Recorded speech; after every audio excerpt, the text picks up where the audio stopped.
बहुत ही ज़बरदस्त आला क्वालिटी वाला फीमेल इसका नीचे बच्चा है। फीमेल पार्ट है ये, लंबे लंबे कान वाली बीतल पार्ट है।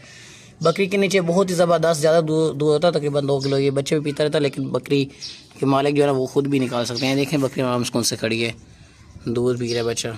नस्ली और आला क्वालिटी वाला बीतल बच्चा है, बीतल पार्ट है फीमेल। बकरी आराम से कौन से खड़ी है, देख लें। और बच्चा जो है ना ये दूध पी रहा है इसका। ये जो है ना ये आम बच्चा नहीं है, ये नस्ली और आला क्वालिटी वाला बच्चा है। इसका ये कानों की लंबाई देखें, इसकी ग्रोथ चेक करें। देसी बच्चा है। अगर चलाएँ, ये फीमेल पार्ट है, ज़बरदस्त बकरी और बच्चा भी है। जिस भाई को भी ये बच्चे वाली बकरी चाहिए वो अभी के अभी हम पैसे भिजवा के डन कर सकते हैं। बहुत ही सस्ती लगाई और बहुत ही ज़बरदस्त बेहतरीन है भाई, बहुत ही अच्छी और क्वालिटी वाला बच्चे साथ। आराम से कौन से बकरी खड़ी है ये देख लें, और आराम से कौन से ये बच्चा दूध भी पी रहा है।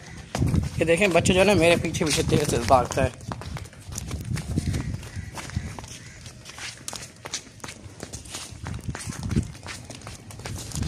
इस तरह आपके बच्चों के पीछे भी भागेगा जो आप लेंगे। आप घर में जो बच्चे होंगे या बड़े होंगे,